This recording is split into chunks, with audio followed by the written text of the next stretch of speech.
Buonasera, ci scusiamo innanzitutto per il ritardo dell'inizio della conferenza, la prossima volta saremo più puntuali e vi ringraziamo di essere qui.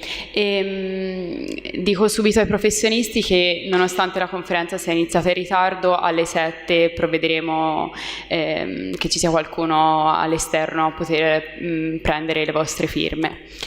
Quindi niente, oggi abbiamo la seconda conferenza del ciclo 2018 e abbiamo qui Paul Robbrecht dello studio Robbrecht and Daem e verrà introdotto dal professor ingegnere architetto Fabio Candido. Passo la parola. Sì, grazie, buonasera, grazie di essere qui e grazie all'architetto Paolo Robbrecht dello studio Robbrecht and Daem.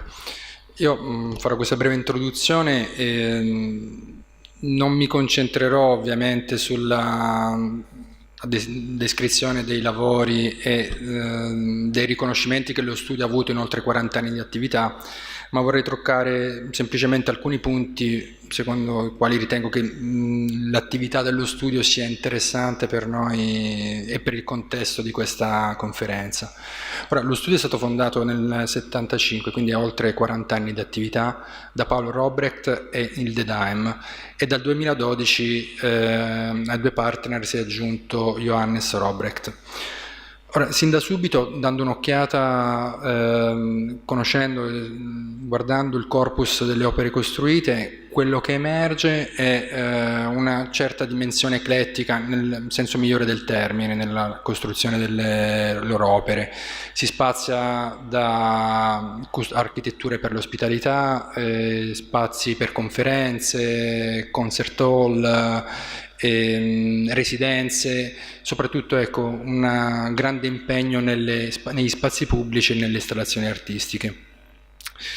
Il valore di questo eclettismo vuol dire quindi un grande impegno, un profondo impegno nell'architettura come attività, come pratica di concretizzazione del reale. Rispetto a studi nel contesto europeo e soprattutto a studi che lavorano nel contesto belga, che in questi ultimi anni sono molto conosciuti, stanno diventando sempre più conosciuti, il lavoro di Robbrecht and Daem si differenzia per alcuni aspetti che da un lato lo ancorano nella tradizione culturale europea, pur mantenendo ovviamente un piede nella contemporaneità, dall'altro lo avvicinano molto alla maniera italiana di intendere l'architettura. Mi riferisco soprattutto alla capacità di conformare degli spazi per creare dei luoghi, alla capacità di utilizzare i materiali con un giusto uso dell'espressività che gli è propria e un utilizzo della tettonica che è sempre dedicato e destinato alla corretta espressione dell'idea progettuale, quando viceversa in molte esperienze contemporanee, soprattutto belghe, la tettonica è deputata a una costruzione più astratta degli aspetti formali. Un altro aspetto che mi preme sottolineare è il forte impegno che da sempre si è manifestato nella pratica dello studio per spazi e occasioni progettuali capaci di ospitare eventi artistici. Si trovano nella loro attività progetti di installazioni realizzate, allestimenti per spazi temporanei o allestimenti permanenti. In questo caso però la pratica progettuale non è semplicemente destinata a un contenitore per l'arte, ma in realtà diventa la maniera secondo cui l'arte, intesa nella sua capacità espressiva e di condizionamento del reale, trova una collocazione spaziale capace di creare relazioni con lo spazio pubblico soprattutto. E da questo punto di vista non sono poche le occasioni di collaborazione con artisti per spazi pubblici e allestimenti definitivi.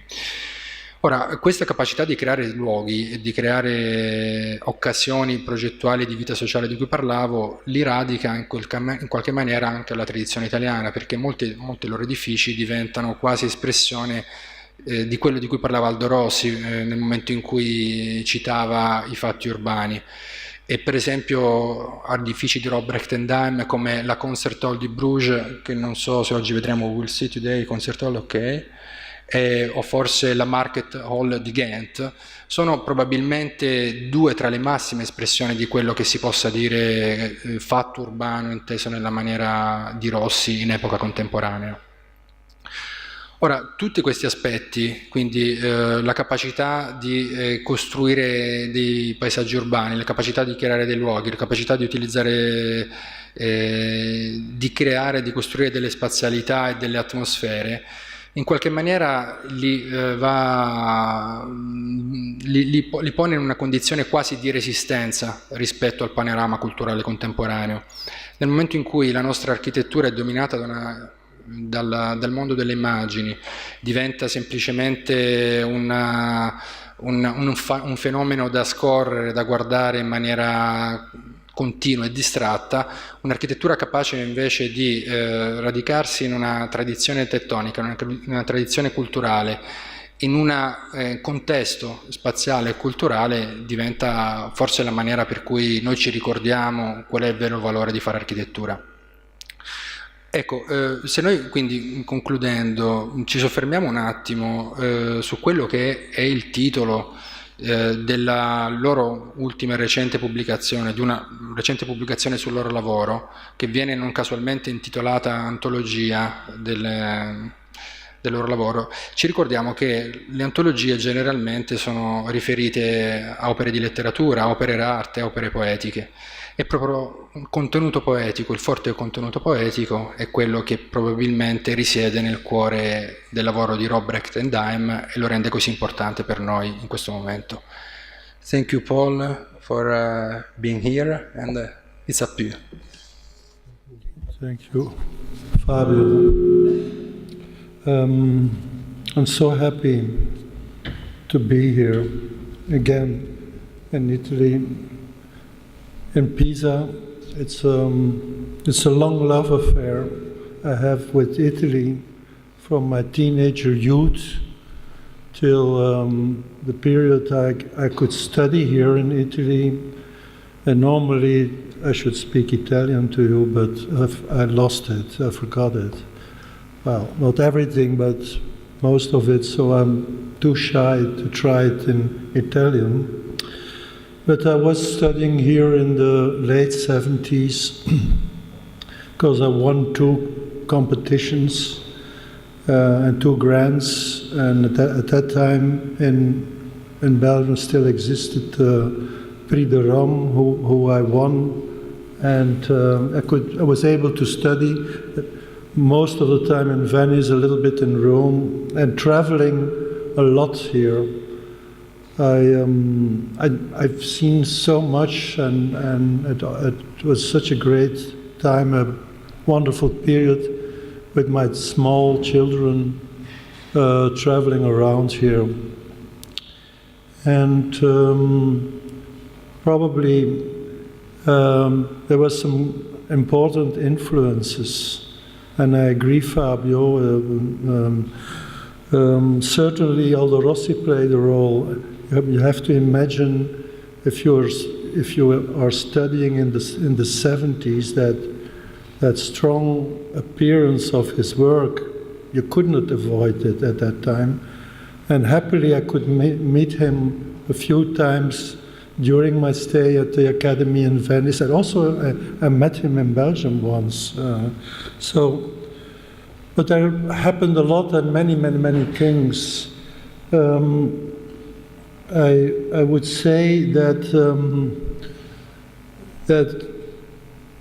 I will only show a few projects, and I'm sorry I will not show the Market Hall, but you easily can Market Hall and again, but you easily can find it in on the internet, and there are so many publications. So also here in Italy, it was, I remember, on the cover of few magazines here even.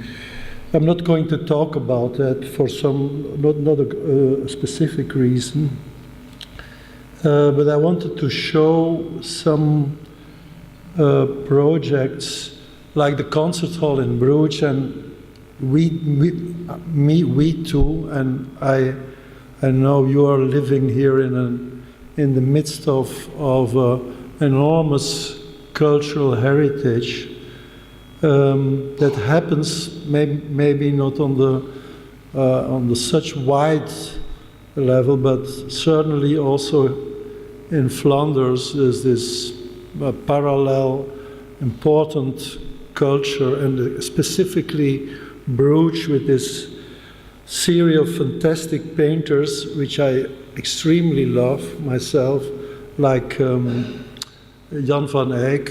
You could call him Giovanni della Robbia. That's about exact translation of his name, with this fantastic sense of realism in his work, but also this enormous sensitivity for spaces and figures in spaces. And after working so long in architecture, I think we are busy 40 years now. I think the sensuality of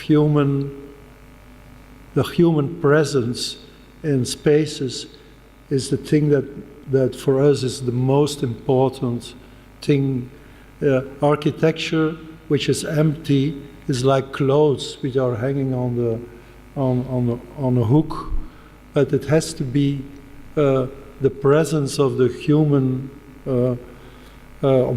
of people, that makes architecture living, and it's certainly one of our. It's normal. It's of course, but sometimes you would forget about it and think too much only on forms and on the own way of making architecture, and that people would disappear at a certain moment. So I want to show this extremely beautiful and intimate double portrait. Probably you have to imagine probably, it's not probably, it's an Italian man he paints.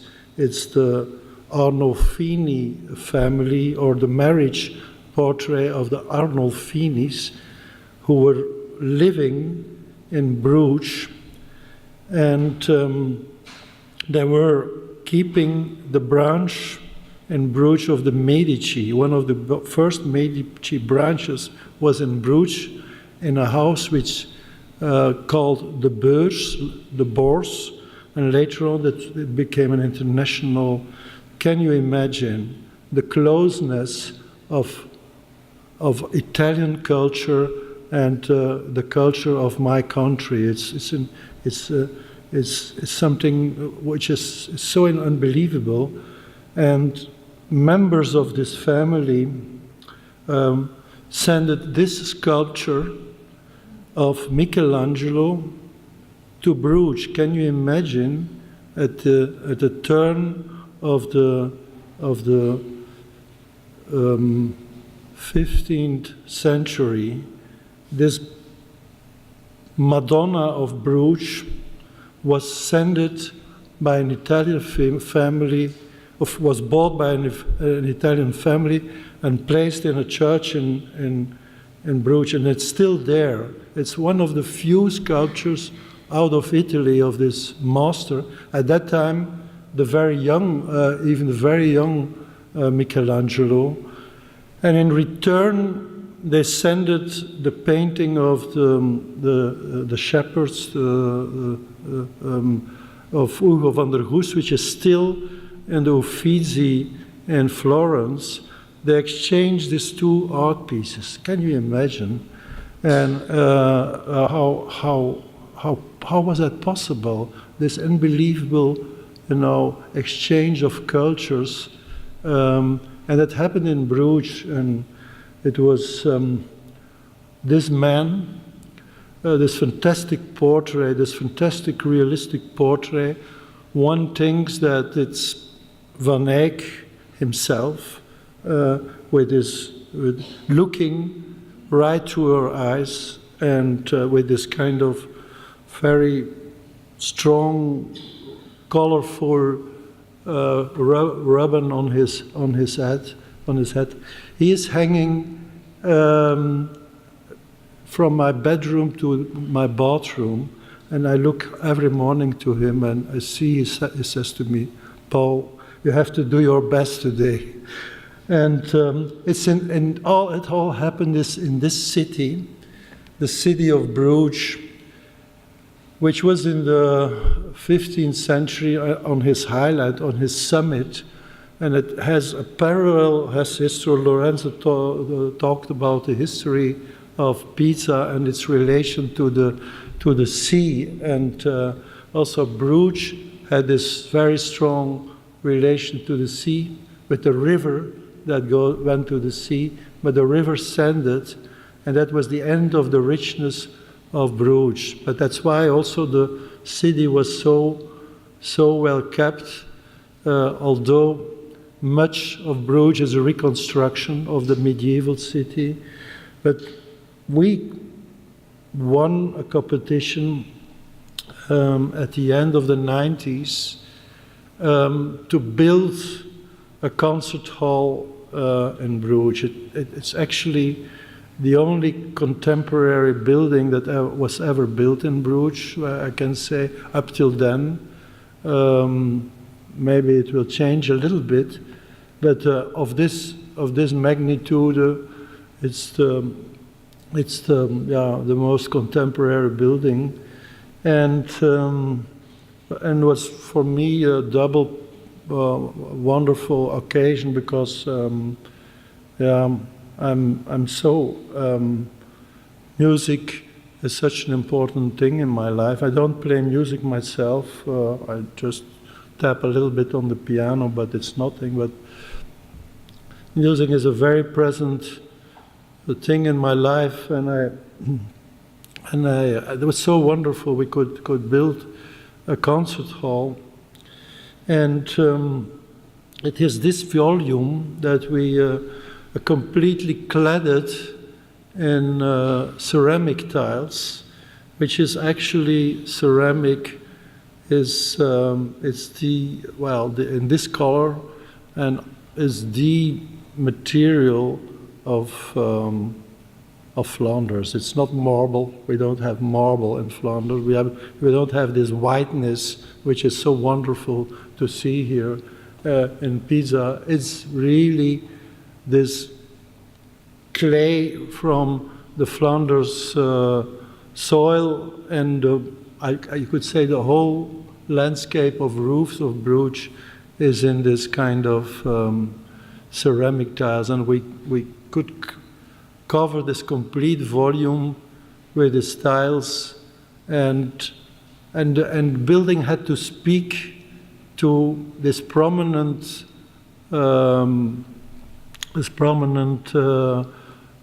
monuments from Bruges, the churches, and I don't know if I can point it here. For instance, in this church, this brick tower from the 12th century, it's in that church that the Madonna of Michelangelo is kept. But also this tower, is the City Hall of Bruges, and if you see the City Hall of Bruges, you have to think immediately about on Italian architecture, on the Palazzo Pubblico, for instance, in Siena or in other places, the tower and the horizontal volume and the way how the tower dominates the place, you feel this enormous strong relation. This is one of the initial drawings that I have done, and it was very often I work with my colleagues at the table, really directly talking to them and putting something on paper. And this is one of this kind of these drawings made during talking with colleagues or with younger people. At that time, I had a very nice conversations during the competition. Very nice conversations on the building with William Mann, who later on came working in my office, and then later on went to London and set up his own interesting practice. Waterford, Mann, 3 names, I forgot them, but we later collaborated for the Whitechapel in London. But during this conversation, something came out, and particularly this part of the building, which we call the Lantern Tower. If I just one thing back, it's this tower was not asked for. We just, we dare to put something new to the program of the concert hall, and this lantern tower was like pushed forwards towards the square, which was there, which was the original cattle market, and we proposed to build a chamber music room in this tower, and that's what happened. And it was a miracle. They accepted this proposal. That they were not thinking about a chamber music hall, but they accepted the proposal. And now the building works so well because they can program different programs, small performances, like a string quartet or a piano recital or something, in a very nice atmosphere. But one thing which was already very present was this line here and the spiral. Spiral is something that you see in more of our projects. We did a small music room in the outside, in the countryside around Brussels, and the building itself is a complete spiral where you can walk on the roof and look to the landscape. But the interior of the music room is this negative of the spiral, and it's built in brick. You can find it. I will not talk about this building. But this was already in this very early sketch, and there's two halls, actually, the main concert hall and the chamber music room. People are sitting in a kind of spiral around the performers. But what was very important is that we wanted to make this endless walk. The idea of endlessness in a building was something that played a role in that at that time, and it's still going on. This kind of, you could call it kind of promenade architecturale, but also it's the idea with a spiral which can go on and go on and go on. I saw the sculpture of Fibonacci today, and his spiral is something which is also, the building is also an observatorium towards Bruges and things like that. I must speed on. It's the same early drawing that also shows this endless spiral.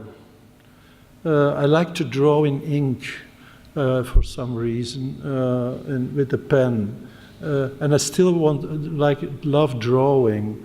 I nearly touch computers. I point. You can draw it, do it.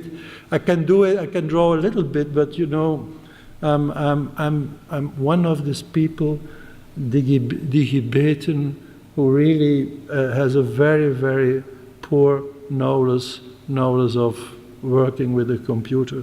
And drawing is something I just love to do it. I just cannot miss it. And sometimes I'm drawing more precise, and I know I focus on this lantern tower, and you can see the proportions. That I will talk later on proportions, which is we are still this kind of academic, old-fashioned architects who find proportions very important, and we have the system. I talk about it later. But this is the hall, something like 20 meters on 15, something I would say, and people are sitting on different possibilities in this hall, but they're also sitting on the spiral surrounding this hall. You can see this kind of draw. Sometimes the drawings become more and more precise, and I use the drawing sometimes also a step further to explain the project, to defend the project. Of course, there are so many 3D, and we have to do it. We are obliged to do that 3D, but sometimes really like to continue with these drawings. And it's right. This lantern tower is really compact. You can clearly see the concert hall, the chamber music room, but there are also levels above it where they can have parties, and also a terrace on the top of the roof with an enormous view on Bruges.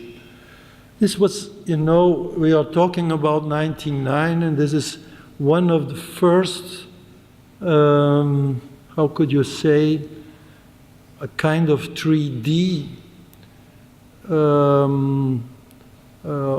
or even use of the 3D on one hand, but also making kind of collage with the towers, and this was a very early use of this kind of images.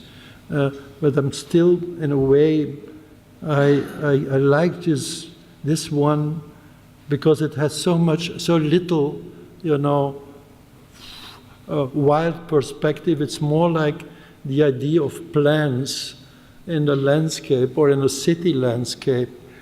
And it brings me, maybe it's too long, but I'm a great believer that in expression, architecture is on one side, and the complete opposite is sculpture, which I think there are two worlds apart. Of course, they are attracted to each other, but they are not. It's a big mistake to believe that architecture is sculpture, to our opinion. It's much closer to an idea of painting, of the window that looks to the landscape and the plans in the landscape. And somehow a little bit of these ideas one could find here in this image. I will not explain a lot about building. It's a very, making a concert hall. It's bringing many things together. But the most important things I have to say about this building, that there are two halls, the main concert hall, but in this case, this concert hall is also a kind of opera house, because you see it has a huge scene and a flight tower above the scene, but most of the time the scene is closed by a series of screens, of towers, and it's this room, but because the essential thing of a concert hall is that the audience and the musicians are in one room. That's so different from an opera house where something happens on the scene or musicians which are in another space, in an orchestra pit. The main idea of a concert hall is that musicians and audience are together in one room, and that's an extremely example of the possibility where we strongly believe in architecture, that it can simply bring people together, architecture, create a community, and you can feel that so strongly in a concert hall, much more than in a museum, where people walk as individuals, which is very interesting, and when you walk and you look around, but not a community in a museum. It's so strongly you can feel that in a concert hall. Here it's a concert hall with orchestra and a focus to that thing, and that's in contrast with chamber music room, where the audience surround the musicians, the performers. People are around there, like in a court. I try to maybe a bit fast, but this is how the building, like you can see again, the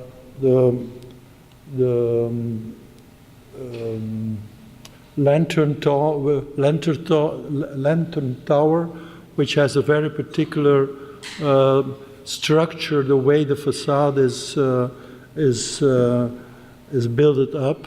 It has to be like a light source in the evening on the square, and by these two volumes, it creates an own square related to the big cattle market in the Middle Ages, and it has this kind of radiating quality. You have also the terrace on top of the building, looking towards Bruges.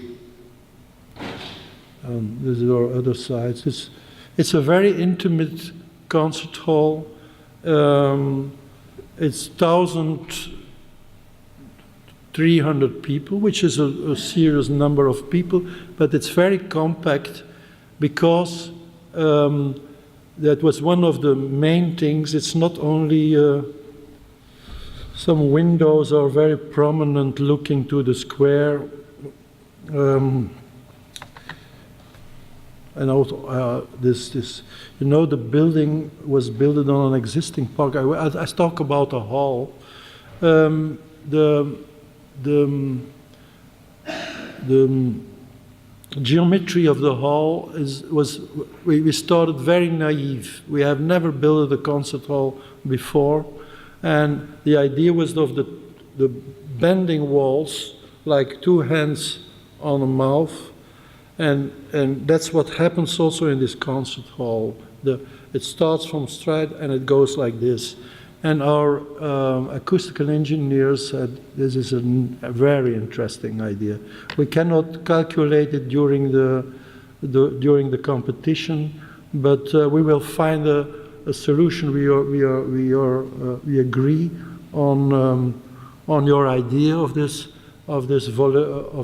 geometry, because the problem with concert hall are these corners, which sometimes you have cue ball effects. That means that there are flutters in these corners, and by doing this, you cut away these corners. It's interesting, they say. We have also brought natural light in the concert hall. Maybe you can see it better on this image. The two bending walls go like 9 meters. Like that. Of course, also this relief on the walls, which has also much to do with acoustics. Flat faces are bad. You need a lot of relief, and it's extremely intimate because it's also an opera, and an opera you have to be very near to the scene. You can make a concert hall there which is quite deep and long and have good acoustics, but in opera you have to see faces, you have to see when somebody is laughing or smiling, and that's the reason why. And now people love it. Also the musicians love it because they are so near and close to the public. And we tried to make a drawing about these acoustics. It's like, how they work, like, because acoustics, they are, you can imagine how it works with acoustics. This drawing tries to show how these acoustics work in this hall. And the most important walls are the two side walls, the two lateral walls, and it's like playing billiards, but with 1,000 lines, you hit some places, and you have to find ways to relate it from a center to somewhere, and that was a very early drawing which tried to explain how we thought about these acoustics, and of course, we had great help of our acoustic engineers who were Arab acoustics from Winchester, and these are some images of the surrounding foyer spaces. This, for instance, and the very nice thing is that I could talk a lot about art in this concert hall. The very nice thing, it was so, everything had to happen so fast. Imagine, we knew we won the competition in February 99, and we were already building in September 99, because we got to be ready. It's crazy. We got to be ready in February 2002 for Bruges, cultural capital of Europe, and the hall had to be there. It was like, like crazy. So we could not work with artists, which Robbrecht and Daem has done a lot. We really have done a lot in this conversation with artists. And we were lucky to meet a lot of extremely interesting artists. I talk about it later. But in the concert hall was not possible. But now the concert hall is existing already, working already 15 years. They have a slow program, beautiful slow program of integrating art pieces in the concert hall. For instance, this piece, which is an enormous photograph, but not on paper, but immediately on the concrete wall, by one of the most interesting Flemish and Belgian artists who represented Belgium in the last Biennale in Venice, Dirk Braakman, and he has this kind of slow photography.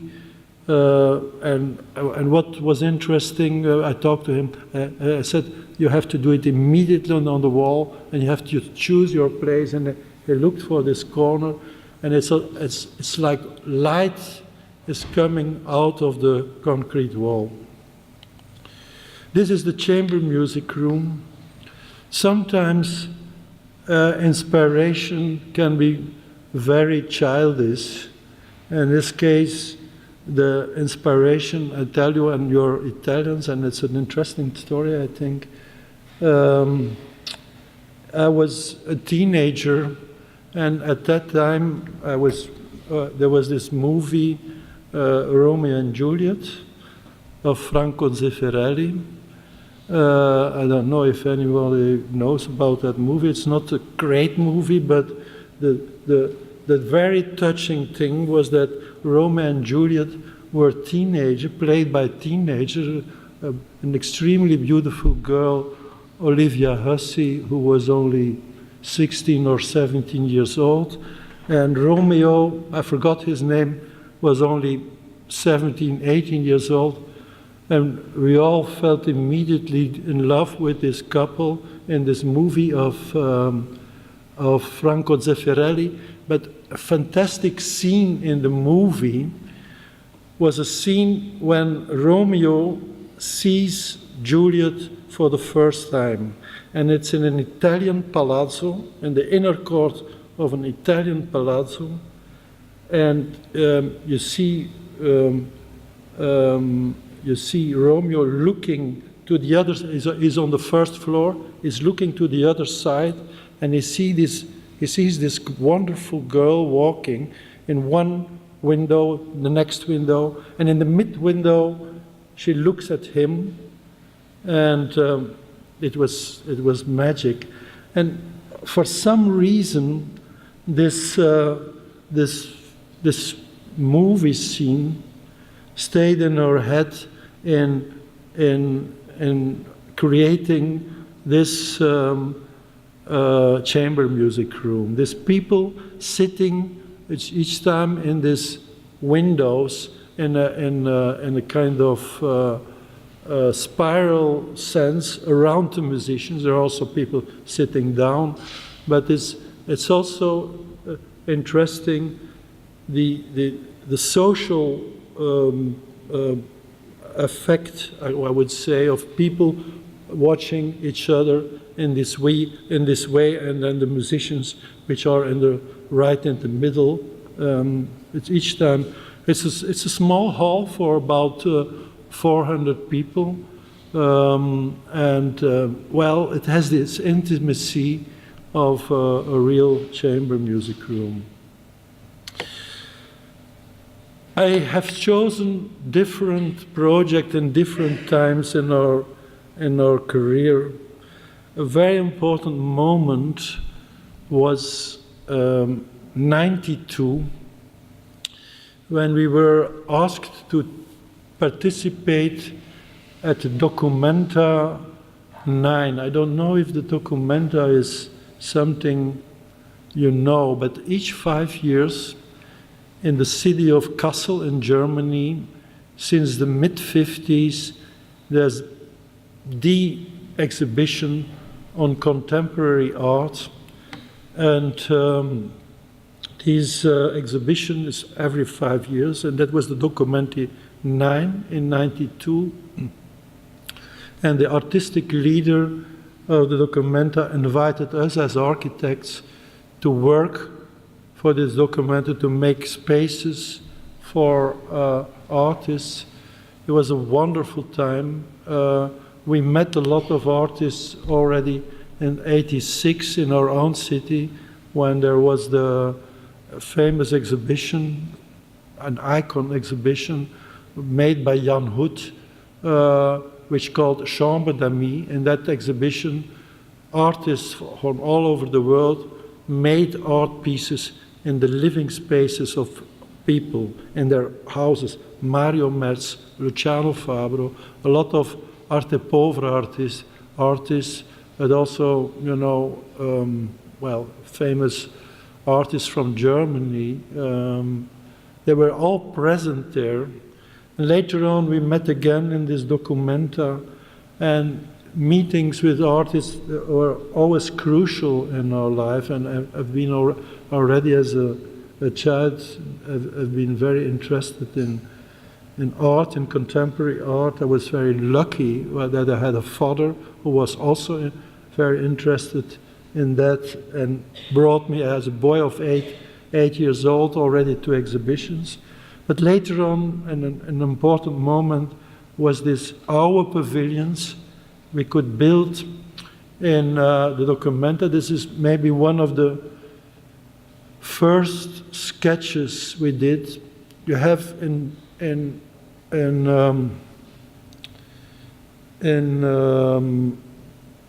Kassel an enormous park, which is a Baroque park, which was completely destroyed during the war.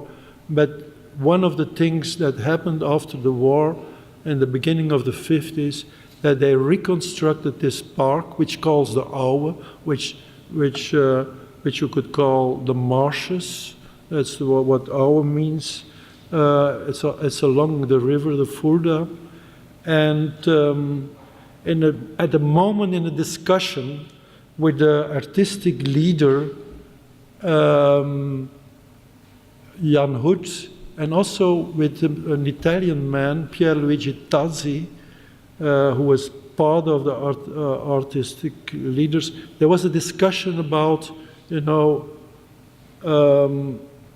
art in general, and at a certain moment, again, I'm referring again to what I said about painting. At a certain moment, they said the origin of painting is the landscape, and that brought us to the idea of normally in a park you drop sculptures. That's what was about done everywhere, but the idea then was, let's bring painting in the park. Can you imagine, can you figure out a building that could be possibly used as a place to show painting in a park, and then the idea of these pavilions showed up, different pavilions along with the flow of the park, because the park is along the river and the buildings were along the river. And this early drawing we did not know. You see, you can see. Excuse me. This is. I have to go back. You can see on that side that there are some idea of windows closed at the other side, windows that look to the park. And at that moment, it was quite a moment in history of Germany, because, you know, a few years earlier, in '89, Germany was united again, and Kassel is quite near the iron border at that time, and that was open again. And these windows, actually, they look to the east country of Germany, as like, you know, as a kind of sign. And in a talk with Gerhard Richter, the German artist, said, let's hang our paintings like, you know, welcome billboards to that eastern part of Germany. That was a kind of idea that grew up. These are early sketches and of inner spaces we imagined. Also, I always was very, very, very fascinated by trains, I have to say, and especially trains in a railway station. And this overlapping images when you're in a railway station and one train starts to run, and this overlapping images and reflections in the windows, it always was a kind of fascination to us. And something of this sliding of these volumes was important in the design of this project. Early drawing. You have to imagine also, at that time, we could not email, not yet. We had to send everything to Germany by fax to the construction company. This old-fashioned fax that were very bad quality. And these are sections of these containers in steel, cladded with corrugated steel. Very simply, lift up from the soil, which was very important because we were not allowed to make foundations. The building had to disappear after 100 days of the documenta. The building had to disappear. It still exists. It was bought by a city in Holland, Almere, where they built it again, up the building. And now Almere sold it to another town in Holland, Apeldoorn. So it had already 3 places. And so these were all drawings of these volumes. And of course, the idea of, you know, the situation of art. Yeah, I better speed up a little bit. The building looked like that in the landscape, lifted up from the soil, closed to nearly completely closed to one side, and totally open to the east side. And this, these volumes in this very beautiful park, along with the flow of the park, it was a big sensation. The lifting up the building from the soil, because we just put it slabs of concrete on the grass, and there we build it up like, you know, the kind of constructions they make for a kermesse or something that can disappear easily. But lifted up from the soil, it had something. Because this building was lifted up from the soil, it had something with the ephemeral quality of painting. Painting is actually a very ephemeral way of expressing. It's illusion. Painting is fundamentally illusion. It's very different from, and I'm talking on a very classical way of painting, because there was also photography, everything which is flat on a wall. Illusion, in contrast with the very heavy presence, for instance, of sculpture, which is very present and there, and so on and so on. And while this building was lifted up from the landscape, it had this kind of, you know, ephemeral quality in the spaces as well. And it was very helpful for young people, because it was the cheapest hotel in the night. Everybody slept under the building, which was quite romantic and beautiful at that time. Yeah, the kind of artist who has shown there, for instance, Gerhard Richter, and famous people like Isa Gensken, Luc Tuymans, I don't know if it says something. It was it's the most famous Belgian artist, the most expensive artist, but the first time he has shown paintings out of the country was in that building, Raoul de Keyser, and so on. And this was the kind of atmosphere in the building. The very presence of the landscape, this horizontal colored plates by Adrian Schiers, an artist, a Swiss artist who worked a lot together with Herzog de Meuron,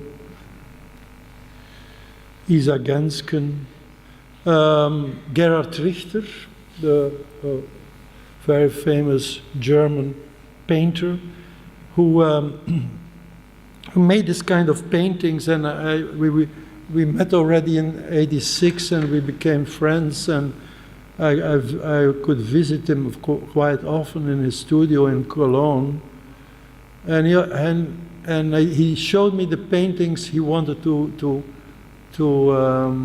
show at the Documenta, and it had these abstract paintings with this kind of stripes, vertical stripes. At that time, only this extremely beautiful little flower painting that he made. And he asked me, what do you think about it? And then I made the suggestion to him to show his paintings in a really cabinet, in a wooden cabinet, and in contrast with his vertical stripe-like abstract paintings, we use this wooden veneer in the opposite sense.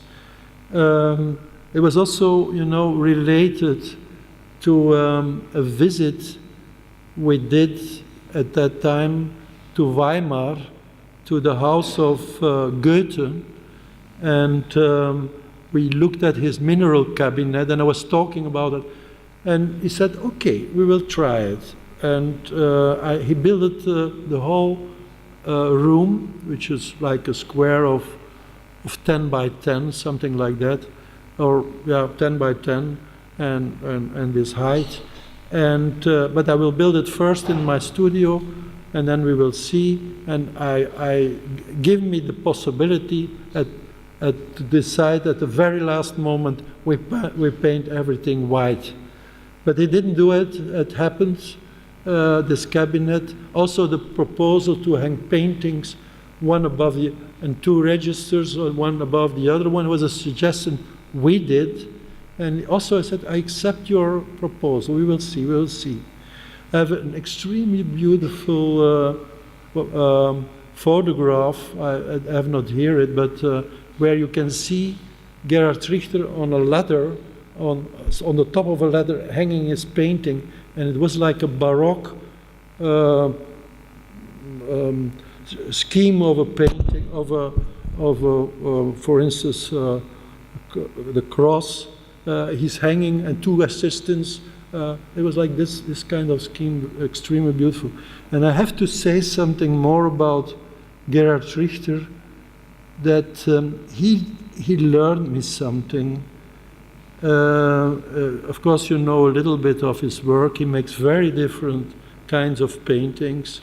He makes nearly hyper-realistic portraits, and at the same moment he makes abstract painting, and at the same moment he makes conceptual paintings, all at the same moment. And he once said to me, and I think it stayed forever in my head, don't be afraid of an opposite idea the next day. Don't be afraid of that. Don't think you have to take a line and go only in that direction. Accept in yourself ideas which are contrasting, which are opposite. And it gives me a courage to, and for some reason, you can see that in the work we do. We do things simultaneously which looks very different. And we are very conscious on that.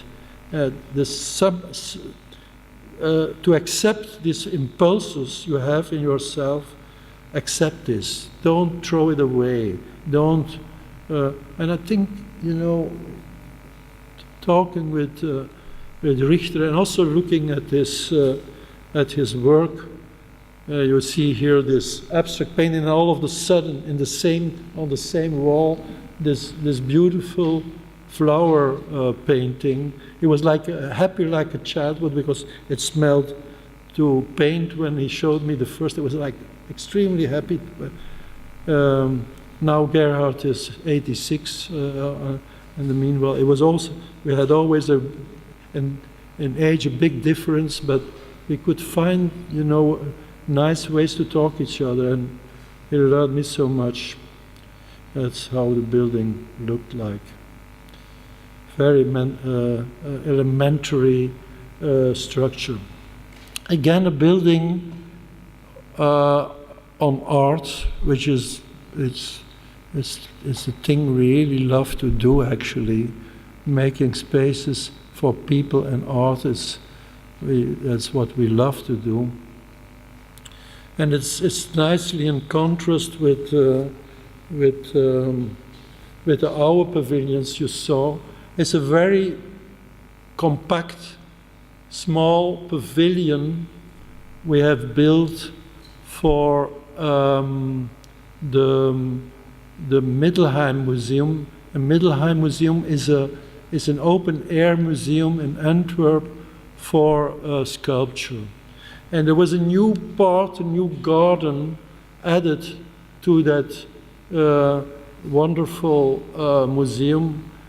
And they wanted a pavilion where it would be possible to show small sculpture, to sculpture that needed some protection, that needed to be enclosed in the night because it's too precious and it could disappear.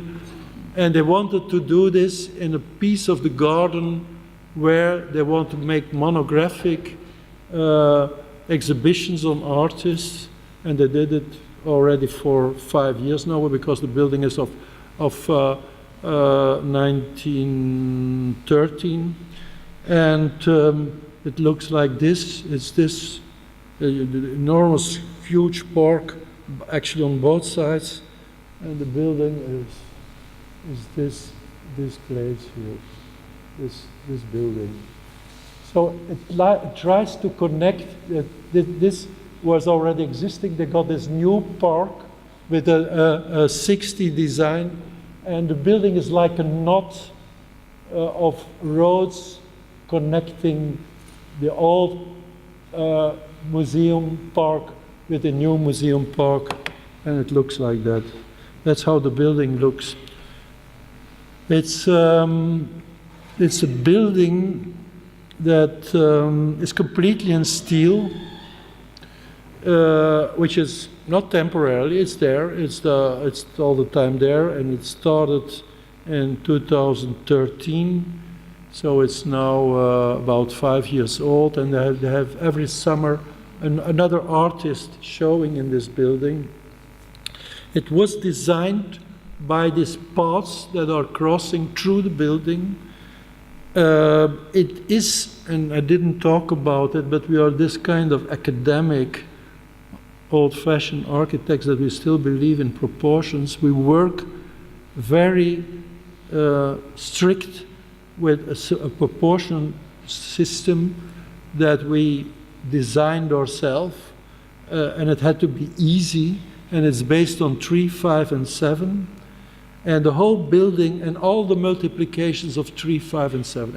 I can talk a lot. It started as a game that we were playing with numbers, but it became a tool where we are working on, and you can see the building that shows perfectly this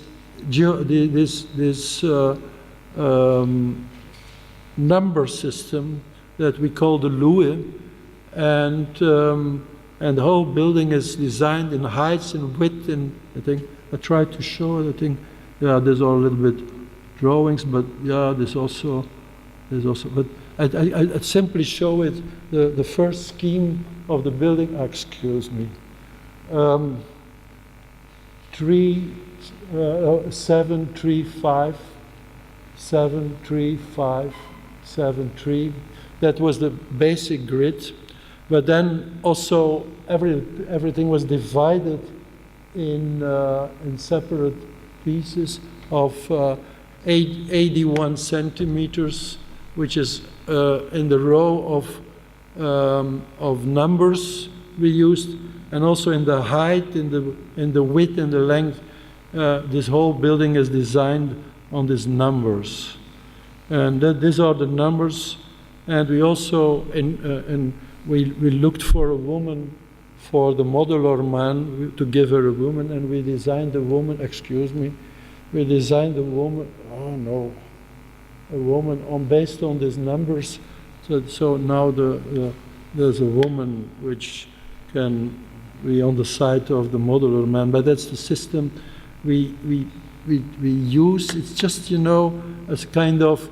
Also, I'm working with 45 collaborators, and we needed this. We needed something that ties everything together, and that give a direct decision also. And I use it in my personal life, in my cooking, 5 times, or if I'm going to the swimming pool, I go to the cabin with the right number and so on, and it makes my life much easier. But this building was designed, and maybe I go a little bit back. We did analysis of the roofs and shapes. Also in the height is these numbers. Well, you can see it. And I want to show just this plan. Oh no. The entrances are also the light, how we bring light in these spaces. And there are big fences that can turn and close in the night. So the very precious sculptures are protected in the night. And we could invite, they allowed us to invite the first artist. And we immediately after 1 minute I knew who I wanted to invite for that first exhibition 5 years ago. That was Thomas Schutte. I don't know if you know Thomas Schutte, German artist about my age, who did also architectural. It was one of the first artists in the early 80s who made architectural models, but he makes also ceramic pieces, and we particularly asked for this ceramic pieces of him. And this is an art piece of Thomas Schutte himself. He called it Schutzraum, protection place in the wood, with just, you know, this circle and this door, which was always closed. He was one of the artists who used the image of architecture in his art, but he also made this sculpture. I immediately show it. I just want to show this very close facade, and you see all these dots on that facade on a particular distance, also a Lewin number. It's because of the lamelles which are in the inside. They had dots, and the whole building is structurally this lamellan structure, these slabs, steel slabs at the inside, but they had dots that go through the plate to the outside, and there the lamelle is welded to the plate, and that's these dots there that you can see. But it was very interesting because it showed, you know, the very mathematical, also in the vertical sense, the very mathematical underground of this building. And here you see the pieces of Schutte. You can see this urnen, which he calls life before that. It's one art piece.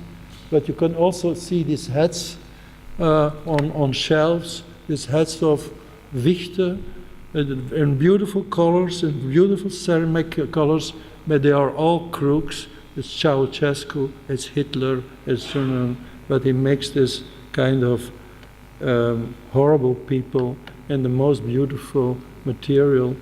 And there was another inspiration also to that building, and I have a great love. We were talking with Lorenzo about Gothic art because it's so different here in Italy than the Gothic art in the north. We have these columns that rise, and then they connect with vaults. I can't wait. I'm always looking at it all the time.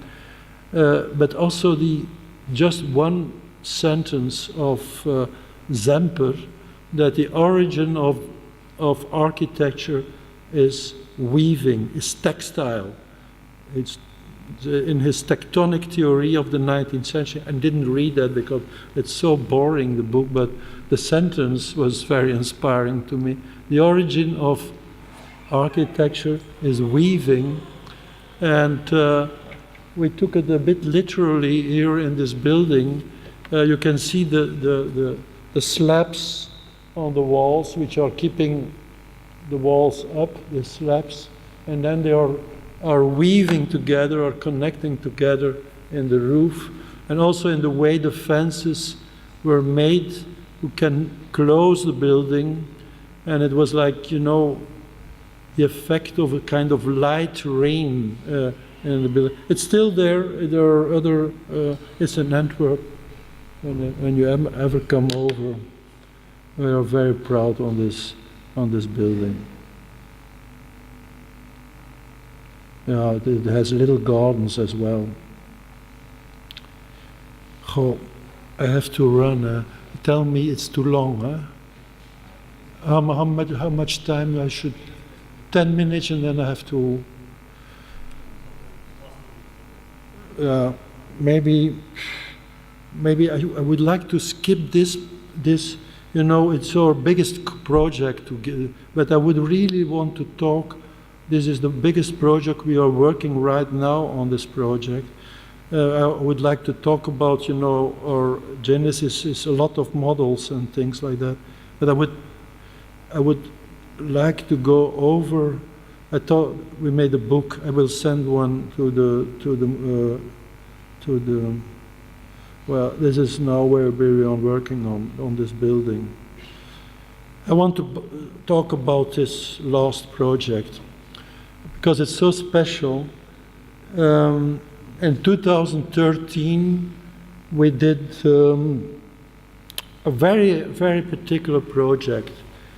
We built a model, scale 1:1, of a design of Mies van der Rohe, a building he never could build in Krefeld. He made a design for a golf club house. And because he was involved with this people, he built 2 beautiful villas in Krefeld. I don't know if these 2 villas in brick, he built it there. If you ever are on that side near Cologne, you have to visit these houses, House Esters and House Lange. He did also the factory of Hermann Lange.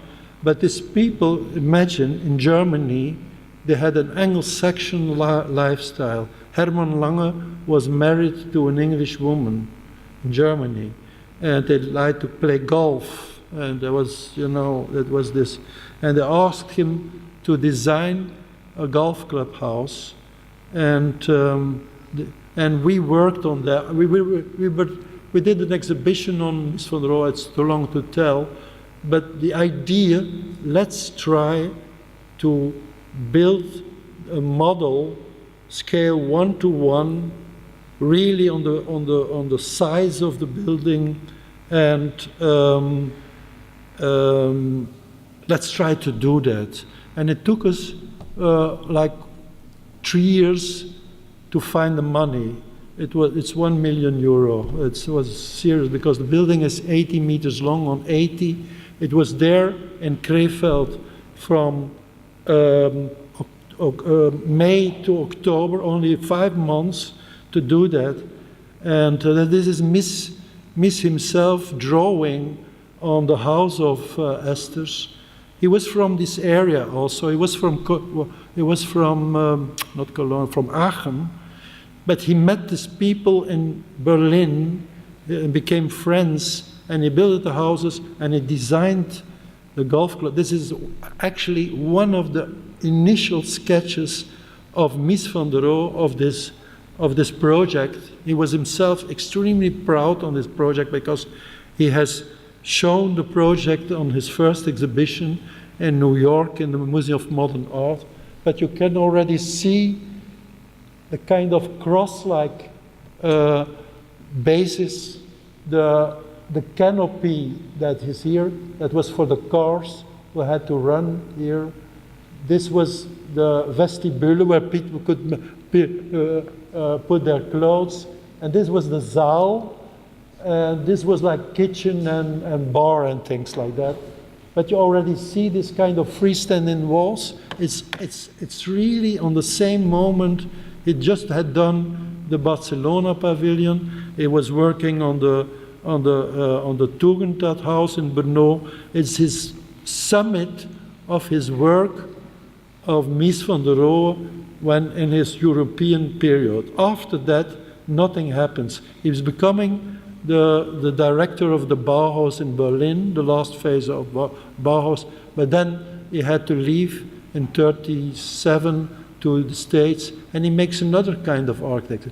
Less free, more symmetrical, more classical, the so-called international style, but at that time there was this kind of free design he did, and we could build this model on the original place, and these are drawings of Mies van der Rohe that were on that level, and we had to make an interpretation because, just to compare this building, this is the golf club house, this one, and this is the Barcelona on the same scale. If he would have built this golf club house, it would have an even that prominent place as the Barcelona pavilion. It would have been an icon of Mies van der Rohe in his pre-war period, but it didn't happen. So we built this model on scale 1:1. We built it, it's seen from the air here. It's about 80 meters on 80 in the landscape where he originally wanted this building. And the only section, there was only one section, no facades, no any drawing of facade, no any indication of material. So we had, to find out that, especially the height of the rooms, the thickness of the roof, and so on and so on. But this was the only section.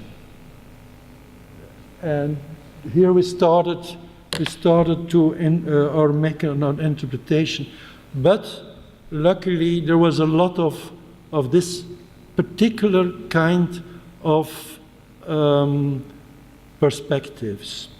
And that was very helpful. And the tiles, maybe the tiles were 1 meter on 1 meter, but you see this kind of drawings, and these drawings were still done by Mies himself. Later on, the fantastic collages, he had a wonderful guy who helped him to make these wonderful collages he did later in the States. But these are Mies drawings himself. Look at the car. And the cross-like columns were already there. And that was very helpful to decide which height he had in mind. There was not any, but just to compare the Mies columns of the fantastic, beautiful Tugendhat house, and we calculated the columns again, and they had to be bigger sometimes, like these columns, that big, actually. No. That big for the canopy, because there were only these columns, and to balance the canopy. And at that moment in my life, it was such a pleasure to study these drawings of Mies, which are in the Museum of Modern Art in New York, and to think about. I think it's the same pleasure as a musician has who reads for the first time a music score, a partiture. It must be a kind of similar pleasure. You read it and you start to hear it. It was just kind of at first, this perspective, that was the perspective we made ourselves. This kind of drawings, and all the drawings were just a little bit different. That was also what to choose in these drawings. There, not any measure on the drawings.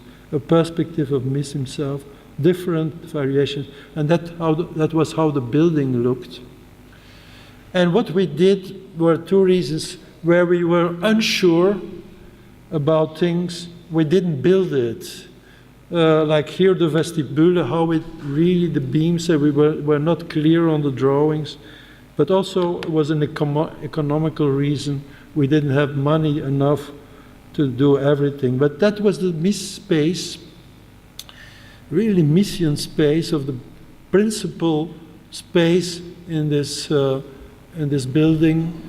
And was no indication of what material. And we decided to build the building in plywood, whitewashed plywood, but there where we thought that the building would have been precious materials, the freestanding walls, like in a true Mies composition, like in the Barcelona pavilion, Mies used always a very precious material, marble or onyx.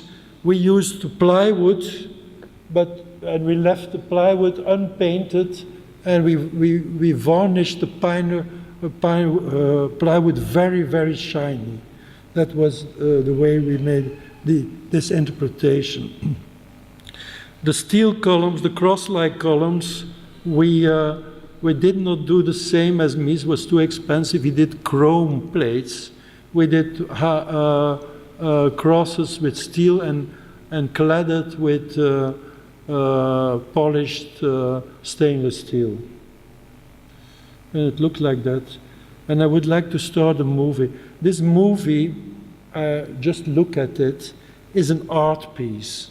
It's done by a friend of us, a cinematographer, Maarten van den Abele, is a photographer and cinematographer. And we just told him why we want to work with it, because we have a whole library of these movies. We have like 10 movies like that. But on this building, Maarten van den Abele is a master in observing people and spaces. That's why we liked him so much, because it didn't came out of the world of architecture. It was working for Pina Bausch and the theater and dance world. And how do I have to start this? Do you know that? Just here? Oh. No. Click. There, okay. You hear Mies van der Rohe speaking out of the grave. Listen.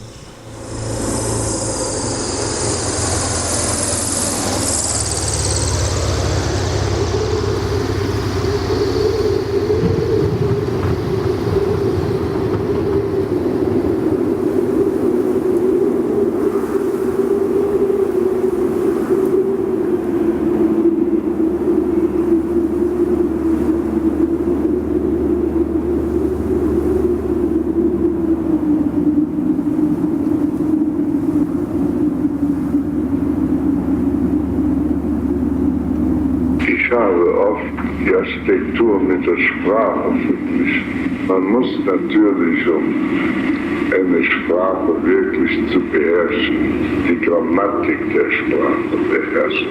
Dann kann man sich klar ausdrücken.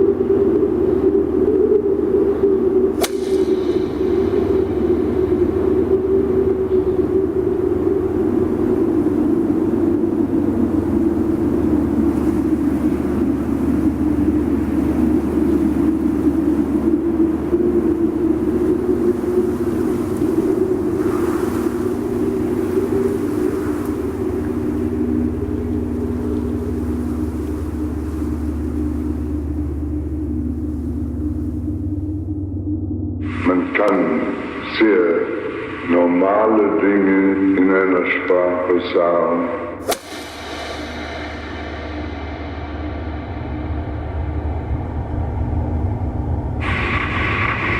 Man kann sehr logische Dinge zum Ausdruck bringen. Und wenn man ein Poet ist,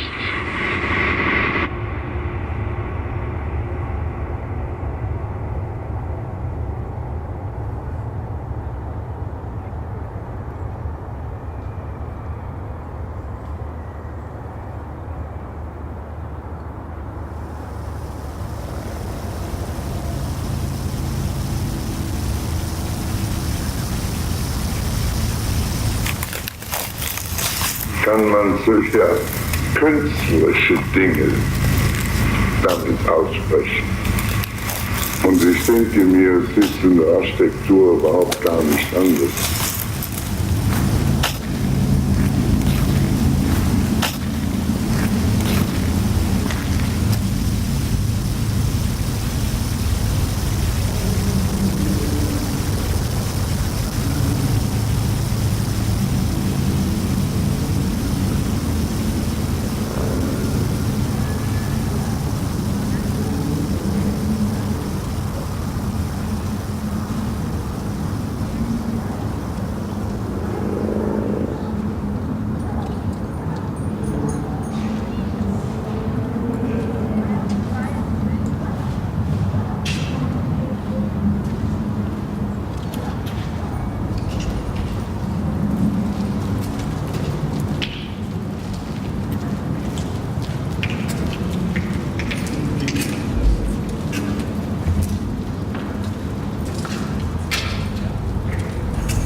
And all the walls are no bearing walls anymore.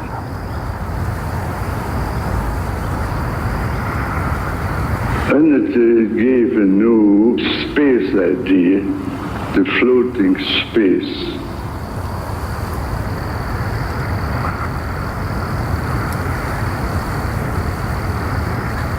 There was the construction that made the strongest impression on me, the use of brick and so on, the honesty of materials and so on. I never forget this lesson I got there, just by looking at this building.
Ich glaube, dass die eigentliche Baukunst darin besteht, dass da eine große Harmonie vom Hauptgedanken bis zu den letzten Details sein wird.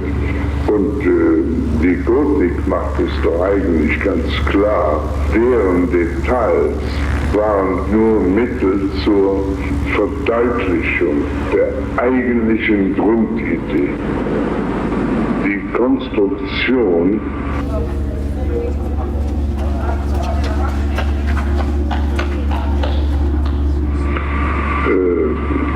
folgt ihrem klaren Gesetz und kann gar nicht mehr erreichen.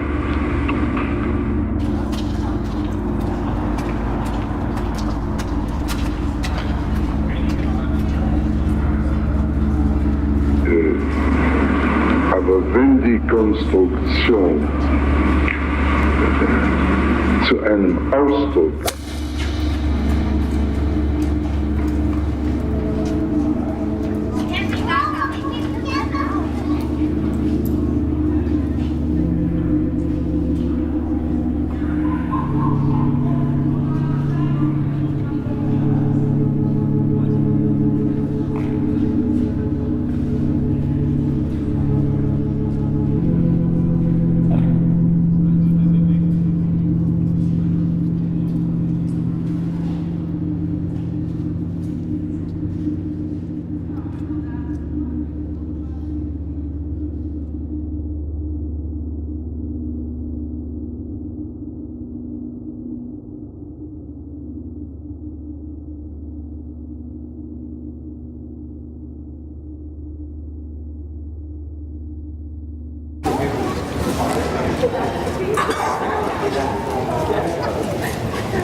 have to teach people to accept that and to do these things in a simple way.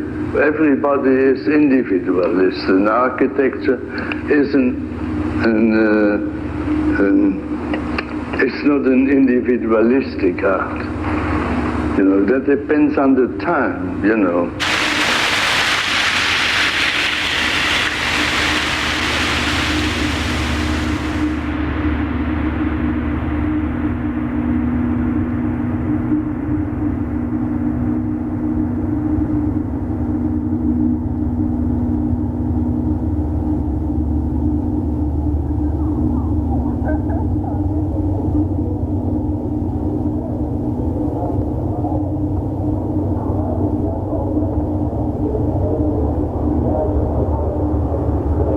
The proportions, these are not always the proportion and the things themselves.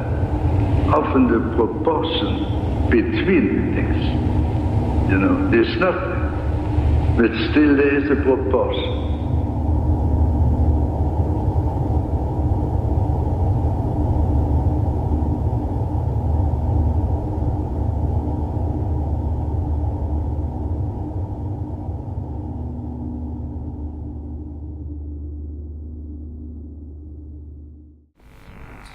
This was the end, actually. But I wanted to mention one thing: the architecture and the airplanes. There where the golf courts were, because they were there, but there was no clubhouse, became a Pleasance airport. It is so interesting, this contrast of the architecture and the airplane, and it was great discussion at that time in Germany, in between people like Mies van der Rohe, and then on the other side Hugo Hering, the discussion about, you know, Leistungsform, organic form, formed by wind or by speed or whatever, and how airplanes looked, an academic form, and it later became one of the main buildings later after the war, following Hering's direction, was of course the Symphony Hall in Berlin was built, and they were present both, you know, they were present at the Waisenhof-Siedlung, which was designed by Mies, or the urban scheme was designed by Mies van der Rohe, but there was also this architecture of this other direction. And I like that it was just coincidence, these airplanes around the building, but the contrast of these things makes it so interesting.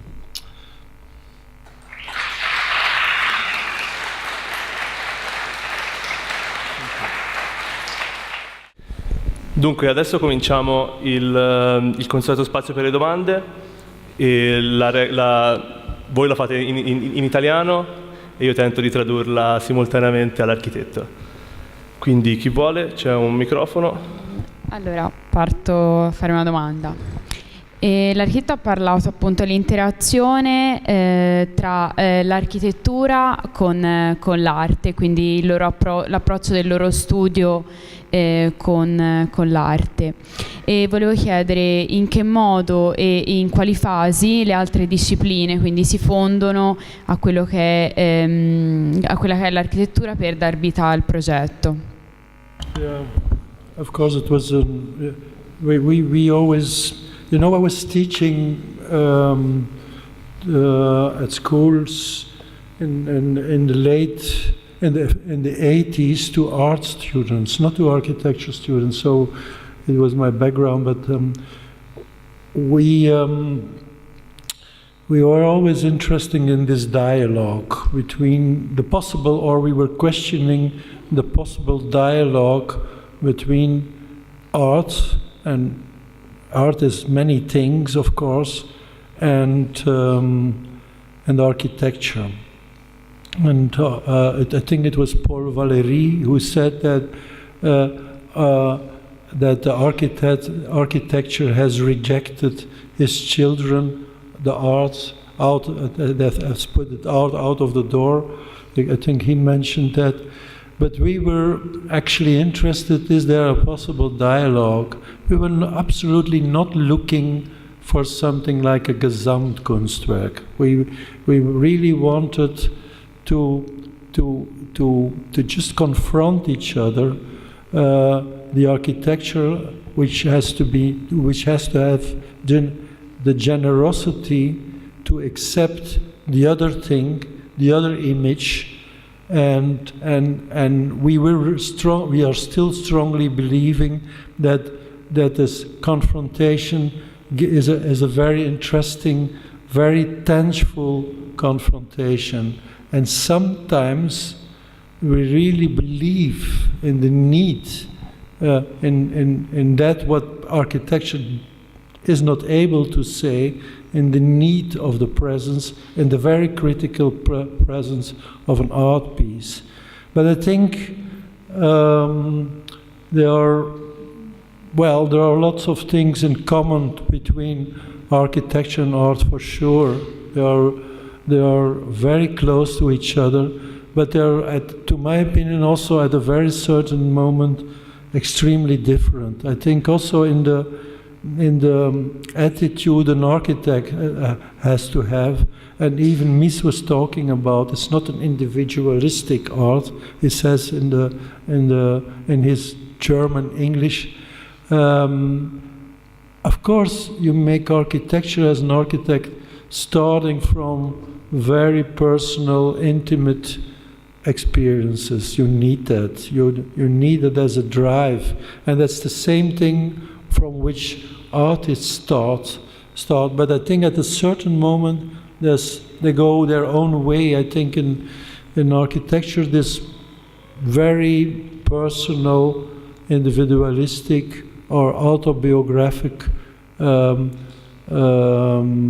tendency are like hidden, have to be hidden, even have to be plastered in the walls, while to make something open, to make something which is open to people, to the community, and opposite this art and this very intimate and personal position of artists, and sometimes quite extreme, more or less extreme, when it's interesting art becomes a common experience. People who look at that art find something in this art, and it becomes a dialogue also. So then at that moment, an art piece becomes to have a real status. So there is a difference, but anyhow, the two confronted makes some places really exciting, and sometimes make places unforgettable because of this dialogue, of this confrontation. But we are not looking for really Gesamtkunstwerk. We really like that each of us have a very strong position in themselves, and it's just this confrontation which makes something exciting and something sometimes unforgettable, I think.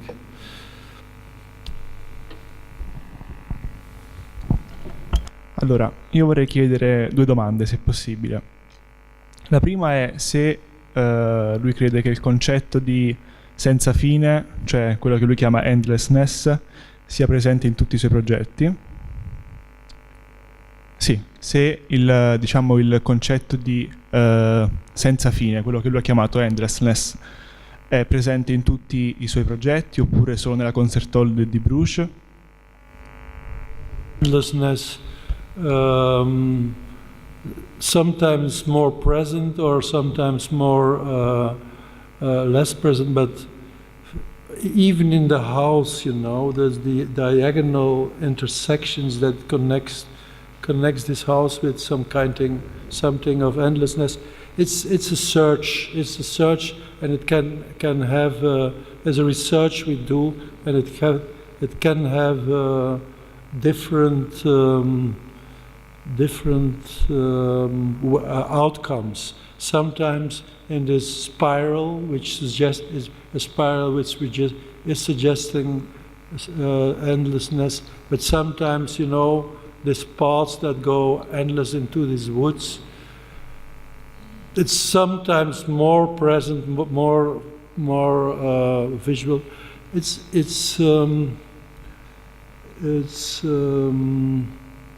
something which we are looking for in a way. It has to do with walking, but it has also to do with you know, your presence in the building, but you're also the building suggests you to be on another place also. And in some of the projects we succeed. Some of them, they are more, you know, well, I didn't talk about our biggest project, the broadcasting building, but we there's one image I can quickly look back. It will help. Where we did this space.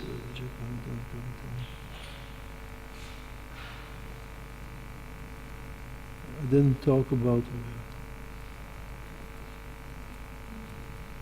Yeah, this space. This space connects two parts of the building. Well, we are talking in this building about the head and the body, het hoofd and het lichaam. But this is the connecting space. Nobody asked for this space, but we call it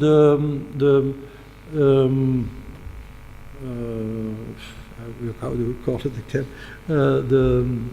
Well, I can't find the word how we call it. It's like the buildings they put on squares where they make music. I forgot our own thing, but something which is suggesting this circular movement in a building which is for the rest very strict and very, and we hope that people dance there, or even an orchestra will play there and people will listen to it. And nobody asked for this part of this, but we introduced it in the project, and we are going to build this now very soon, I think. Yeah. It's another way of, you know, introducing something that is moving and moving on somehow. Avrei un'altra domanda, sì.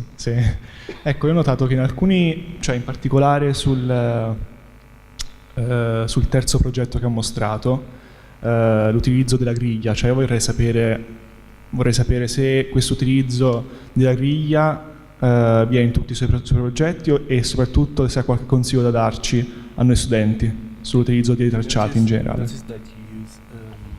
Not always, no. I have to say, not always we are using this kind of grids. It starts sometimes quite differently. It sometimes starts with, no, we don't use it all the time. It sometimes starts with a circulation as a beginning.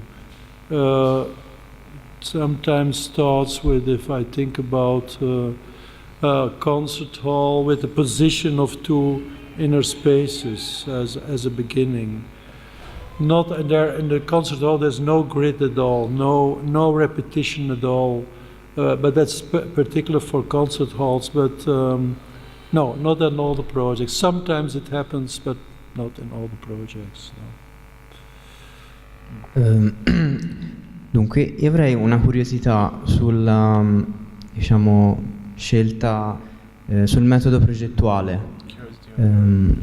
Se diciamo nei vostri progetti, nei suoi progetti, tende a partire da lo studio dello spazio in cui le persone poi si muovono, oppure cercate di partire più dallo studio delle relazioni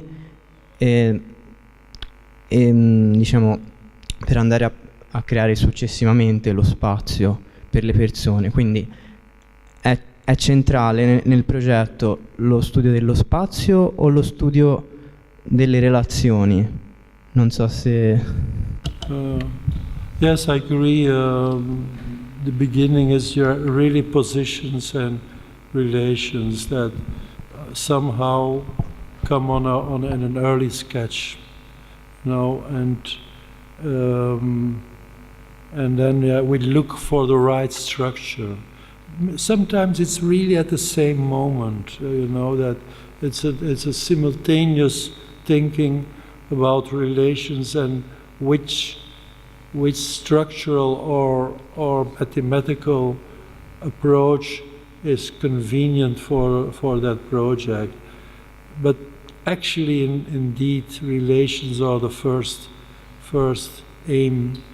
But sometimes we have inspirations from very different things. I gave the example of the movie of Zeffirelli. Sometimes very childish, playful things can generate a first idea of a project, of a kind of space, a kind of narrative sometimes in some of the projects. It depends.